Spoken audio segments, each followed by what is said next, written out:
So much talk about the all-new BMW M5.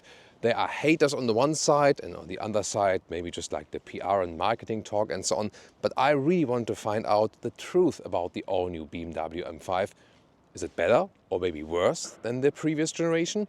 We'll find out together here with Thomas Fuel in 4K, full screen, full length. Let's go with the new front grille, which is really wide. Still, you can recognize a double kidney. Also comes with this illumination you see here, this ring around. And I think, especially at night, it looks really beautiful.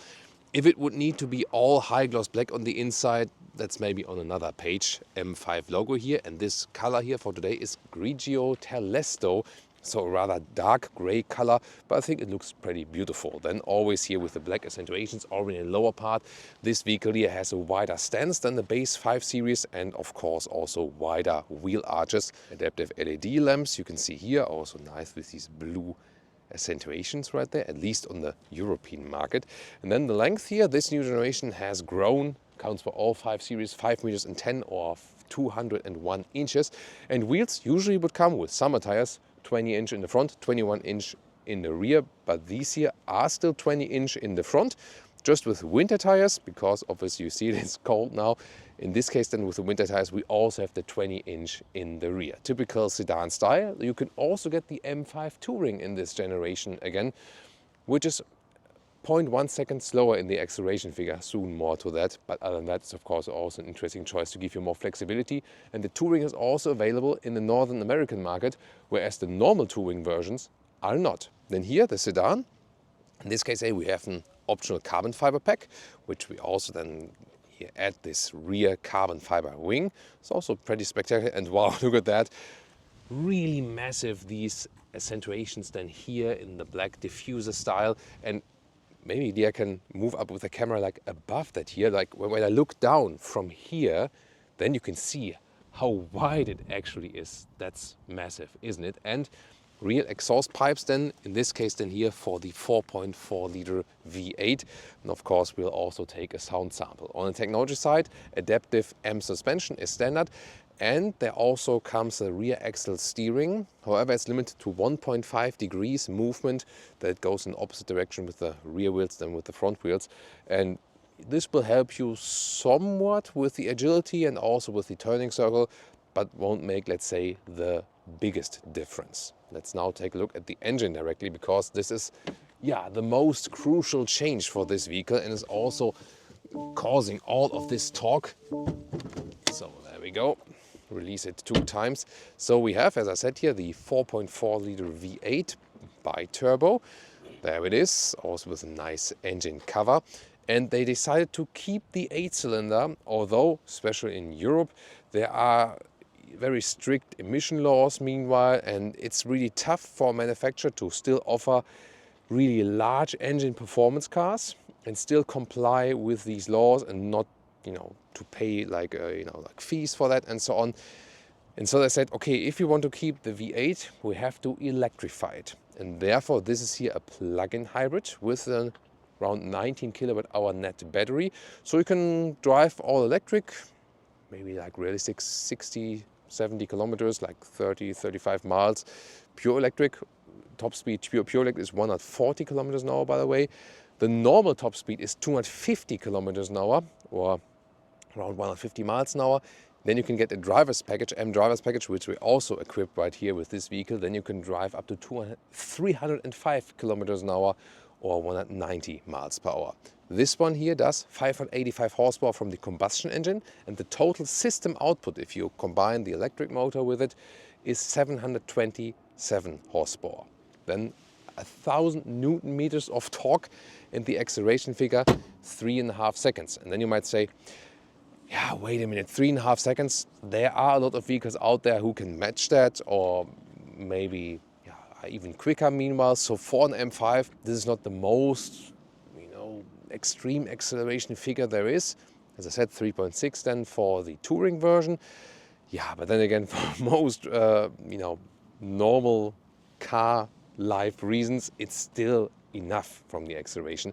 But of course we're going to experience it on the German Autobahn. Then again, on the other side is the weight, of course. And this one here, it always depends on when you read the weight figures, Some include the 75 kilograms standard driver and some don't. So this like which official figure you take. And if you include that, it's basically at 2.5 tons. And that's of course very hefty. But an i5, the all-electric version, I mean, is also pretty heavy. So we have to see, do I really notice this weight in a normal driving part or not?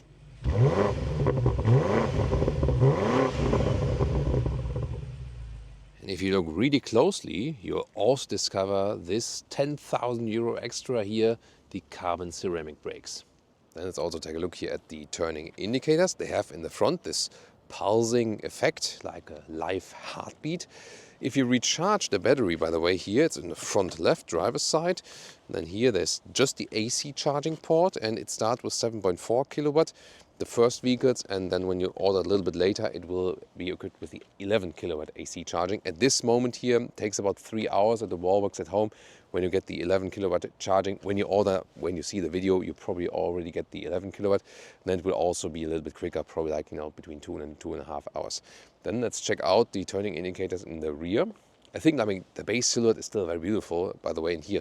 Good that here you can also see how the rear wheel arches are also wider than with the standard 5 Series. And here, very nicely integrated, slim and wide, the rear indicators. And now, let's take a look at the interior, because this is, of course, very crucial with the vehicle as well.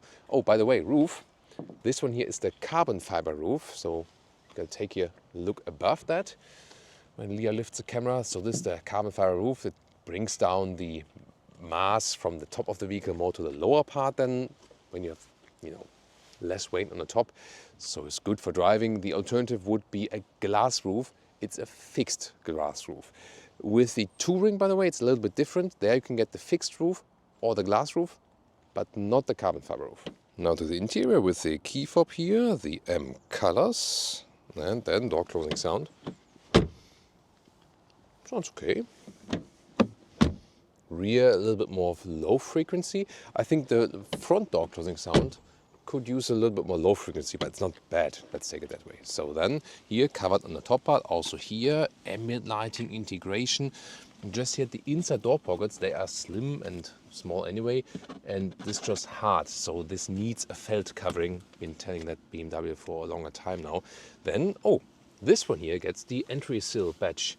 M5, whereas the base 5 Series has nothing there. And then also an M Sport steering wheel, contra stitches on the inside, still some real buttons on the steering wheel.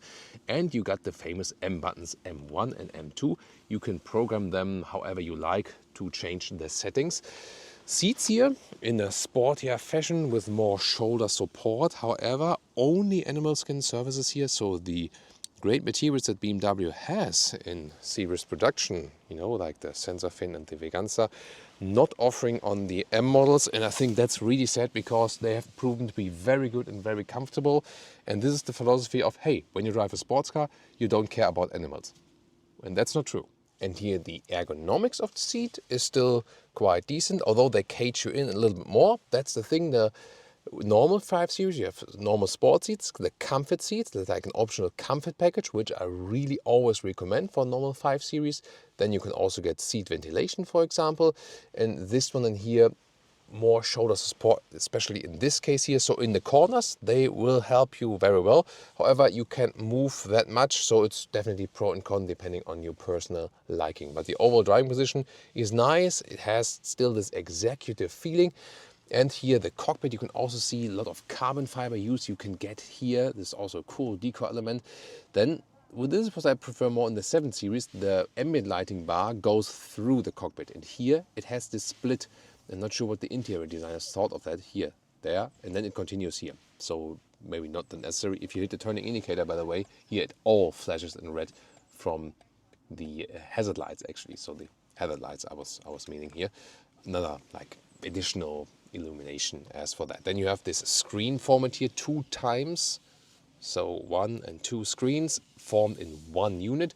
Here you can also have this soft touch on the dashboard. This actually looks and feels nice. Then you have a massive middle console.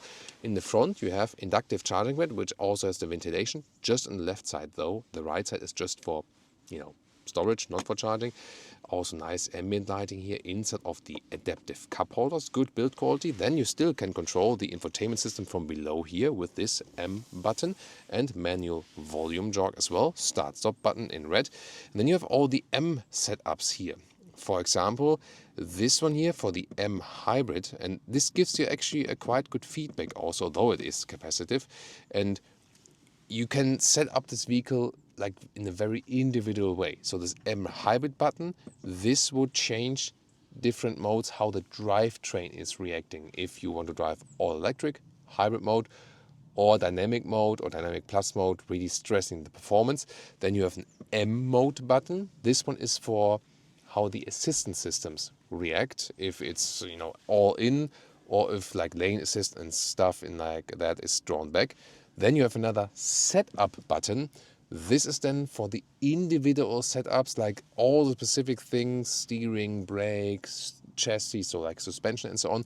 And that you can individualize once again on the M buttons. That, for example, when you press M1, everything goes sportier, and M2, everything goes sportiest. This would be like a logical setting of the two buttons here at the steering wheel, but you can also make it totally different, so however you like it. So much more individualization is possible than here with the M5. And by the way, here 189 6x2 still leaves a lot of headroom left. And then here also a split storage here for the middle console. Oh yeah, and we definitely have to talk about the color, right? So in German, I would say, das war echt Porno, Alter. So like this, that's real porn, dude. But not in a positive way, you know. I'm not sure if someone really likes this color combination. I think it's too much. Is it, or what do you think? Driver POV, here is actually quite good control. Left side for the cruise control, for example. Then the digital instruments. Right side you have the RPM. You can see how the engine is turning up. Left side then the speed. Then you have a really large head-up display right there. And then here, if I would deactivate the ESC, then I can really select the there we go. So now it's rear-wheel drive. But yeah, I mean, for most driving situations you would of course not do that on public roads. Then you put the ESC on once again, and yeah, then you maybe just switch other things. Like when I hit the M1 button now, see here everything switches, and M2 even more so you can all individualize that whatever you like. You also have a normal infotainment system, by the way, not to forget, with a lot of apps here, and of course Apple CarPlay, Android Auto, and yeah, the climate unit is always here, sadly. So controlling that while driving is not that easy. That's also better in the previous generation. So we're going to talk about the transition, the smoothness between the two drivetrains while driving very soon. However, what we found here when just like saying like going back and forth and parking in and out, there's one problem, and that is when you are in hybrid mode and the engine shuts down automatically, and then you start it again just by pulling the the driving lever. The car goes on, you get off the brake, and then you slightly on the throttle because you just want to roll, parking in and out, basement control, whatever. And when in this moment the car decides that it needs the combustion engine, it suddenly leaps forward, like really like a lot. And we both were like, poof. So it can be painful for the neck if there's someone in front of the car, and also when you're parking in and out. So BMW definitely needs to fix that. It's really that case when you're in hybrid mode. It is electric. It's going off automatically, on, and then again with the shifting lever. And in that moment, when you start rolling, the combustion engine hops on. It does this leap forward, and they need to fix that. Rear seats, first of all, what I want to show you here, it's interesting for the sunshade, like this, and like this. Yeah, I mean, it's funny, but since the rear glass is so wide, it's nice to have that. It doesn't open much wider, by the way, than here. Everything covered. Also nice door handles from the inside. And here one more speaker for the Bowers & Wilkins sound system. And here, well, this is rather hard baked in here for the inside of the doors. And then we have this middle console with a separate... Yeah, that color again here.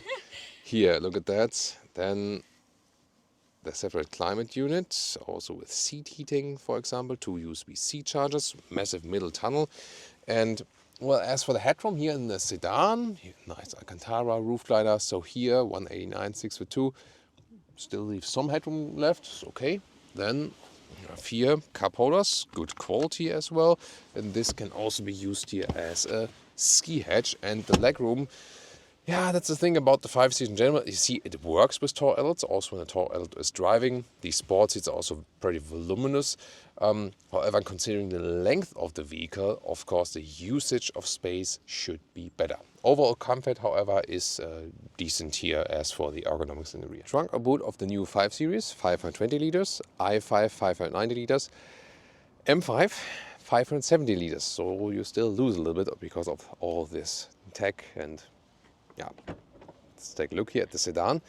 Then here we go. So the width here is just 80 centimeters or 31 inches in the lower part here, in this cutout here, and the height is some 55 centimeters, 21 inches, and the normal length here is, that is actually quite substantial. So it's about 1 meters and 20 or 47 inches. Then cabin trolley here fits in easily, so you still have enough space, although you lose a little bit of liters. You unlock it right here. There we go, but then you have to go around or push it through with the luggage. There we go. Then you have this step right there. Almost 2 meters or 78 inches, a little bit less, so that is actually quite good. However, then you have to think about, you cannot lift anything up. And this would be a cable, and this would be the second one. There's of course no trunk, so if you want to carry around some cables, this is what it's be looking like. So yeah.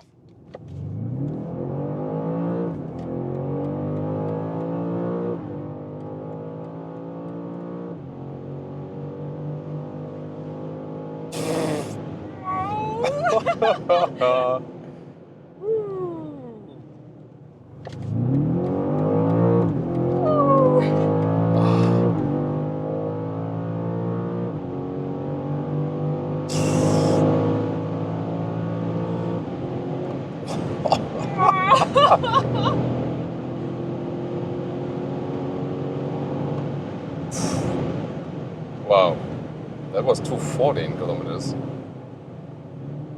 Wow. Whew. Gosh. Okay, Liga is taking off her jacket already.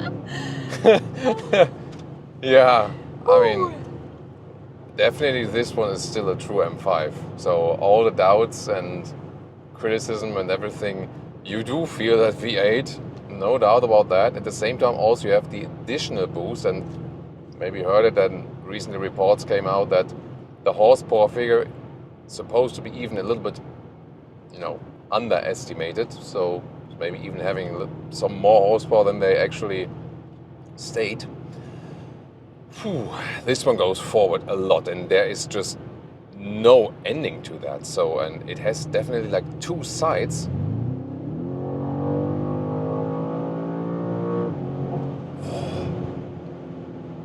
We would say in German, der hat ordentlich Druck, Alter. Like, has a lot of pressure, y'all. And it's just like, it's just there.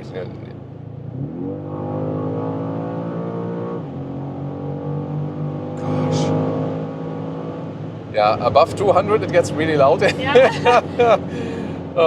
Probably like, I think like a normal 5.0 would be more silent there, also from a noise insulation and so on. But today it's a little bit windy. Yeah, but it's really windy outside today, you have to admit though.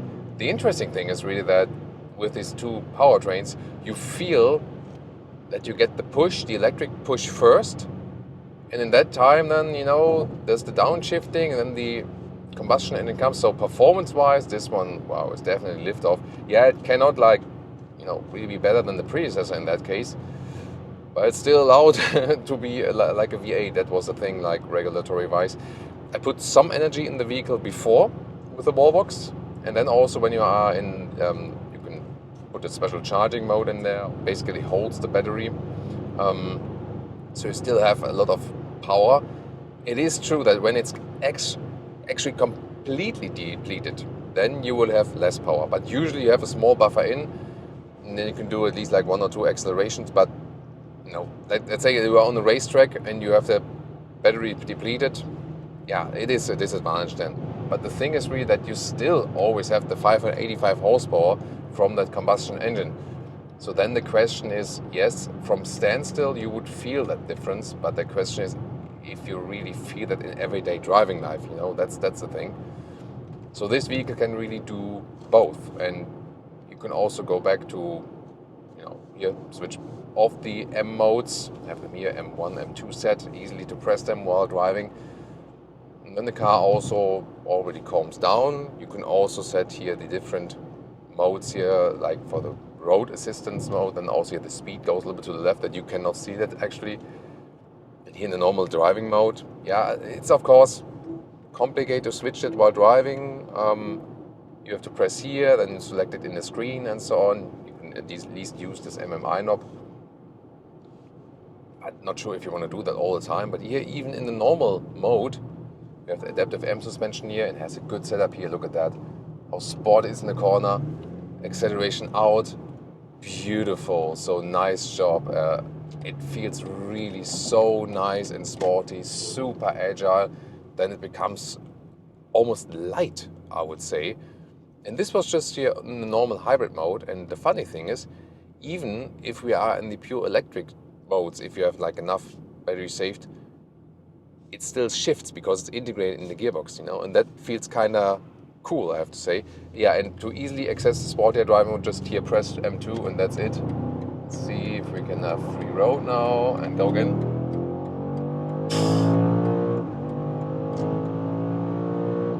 Hammers in the gears. It's definitely a lot of fun, and you feel that here, besides that one thing I mentioned earlier in the static interior part, the drivetrains are playing wonderful together. Some electric push, then the V8 hammers in. Gotta be kidding me. Holy. Whoa, that was 260 in kilometers an hour. There's rarely any other car where. And that is also, by the way, here in the higher speed regions, funnily enough, it has even more advantage if you have the electric drivetrain and combined. Wow. How are you feeling? Oh, the Leah sickometer is, the thing is, like, when you have a lot of weight here. It pushes so hard. That's the thing, when you have a heavy vehicle here with the weight, and then you put a lot of acceleration and deceleration on the body. It's not the most fun for the passenger, definitely. So it's of course a very extreme example. I also don't race that much in everyday driving life. I rather tend to drive relaxed. This is in here now for testing purposes, because we really want to see the performance. And as I said, the funny thing is, when you go back to the normal hybrid mode, it is a relaxing vehicle. So yes, you do have the abundance of performance. Now, for example, the combustion engine also stays on, because like when you're in the higher speed regions, it's usually on, or also when the cooling still is needed. But when you just start in the morning and you have some battery left, you can start all electric, and it's really also fun to drive it all electric. That was also a very surprising thing to me, and I really like the shifting in the all electric process. That's pretty amazing. And I feel one of the biggest differences is not only the drivetrain, but also here now in this new generation, the M5 has gained the comfort, So alongside the E-performance, just the suspension. We have an adaptive suspension in the sport mode here. When I put M2, I can set it even stiffer. But when I have it in normal driving mode, it's really comfortable here on the normal motorway. And most of the time, especially also think about an M3, the M cars are always, tuned to that very sporty note, and that's also the purpose of it. But then you also lose comfort, and here I feel you don't lose too much comfort in comparison to a normal 5 Series, and that's astonishing. Of course, it's crazy, when there's a car in front of you and you're driving like this corner here with 70, you think like, are we standing still? It's like, are we on the parking lot? And when I drive this corner here with 60, 70, 80 with a normal vehicle, I was like, that's sporty. Here it's like, oh, come on. Maybe we can take it with double the speed. It really, it's interesting. Leah told me yesterday when we were driving also with slightly worse conditions, that she always feels like like the BMW is hooking to the road. When it's interesting that she feels that as a passenger, definitely speaks for the vehicle itself. So it is a lot of driving fun, definitely hooks up very well, and yeah, wow, it feels really effortless. Here the seats that have a little bit more shoulder support, of course they hold you a little bit tighter in the fast corners.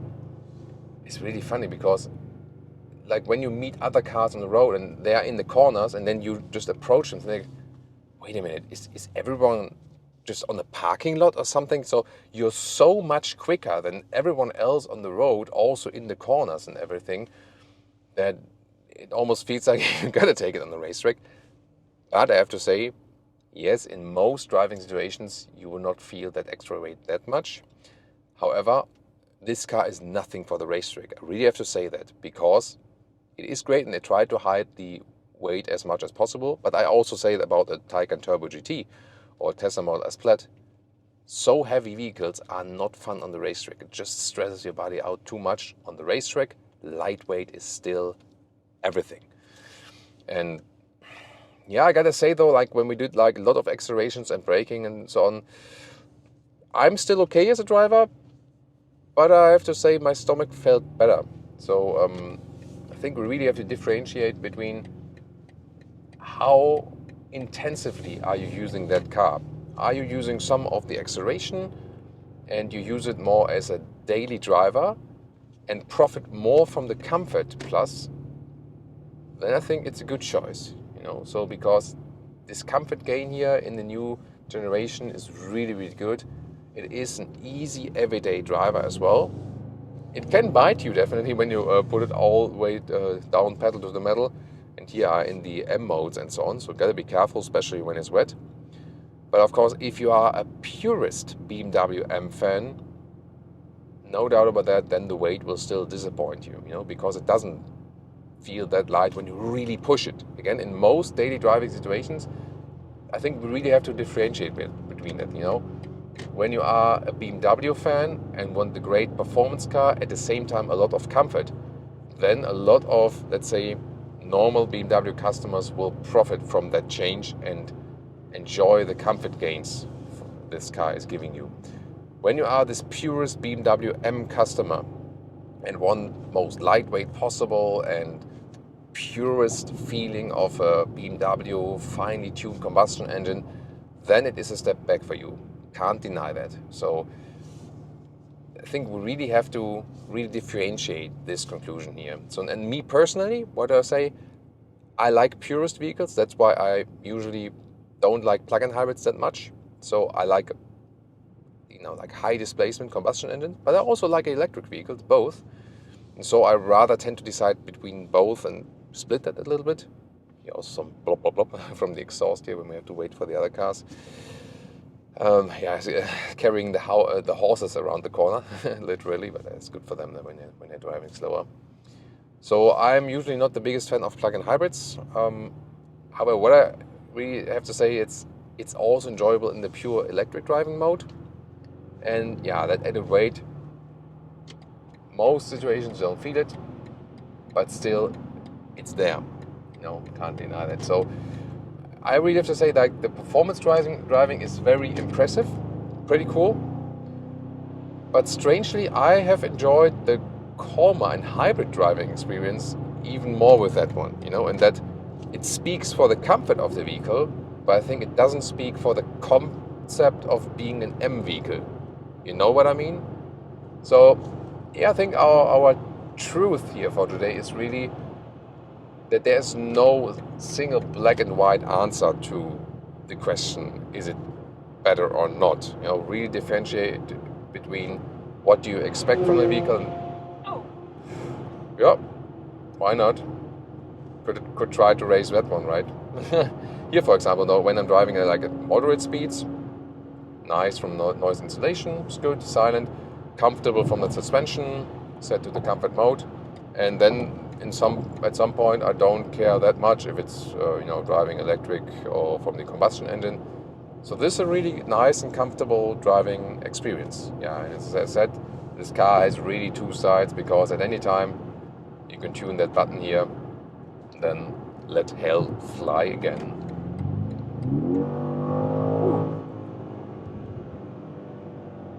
As for the fuel economy, if you go for the best fuel economy, really like cruise control motorway, 100 kilometers an hour, 60 miles or something like that, you can also drive with 10 liters on 100 kilometers, something like that, 23 mpg US, 28 mpg UK.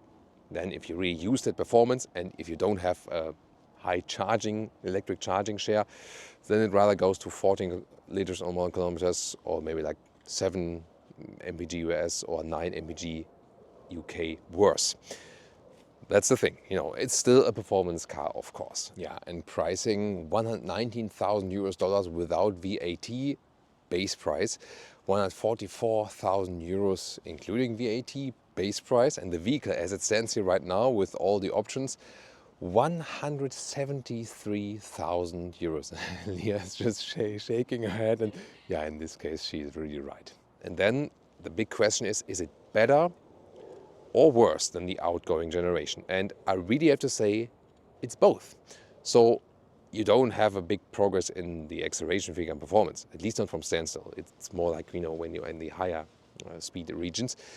And of course, weight-wise, you do feel that when you would be on the racetrack or when you are in very tight corners with high speed.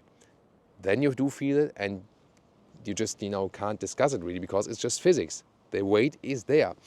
However, if you have the electric version, the i5, it also drives really great. And in most daily driving situations, motorway and also normal speeds in the city, on the countryside, it's not that you put the car in such extreme situations that you would notice the weight that much. So for the most daily drives, you do not notice this negative aspect of the weight that much that you would say it's such a worse vehicle. You know what I mean? So they did the best to hide the extra increase in weight.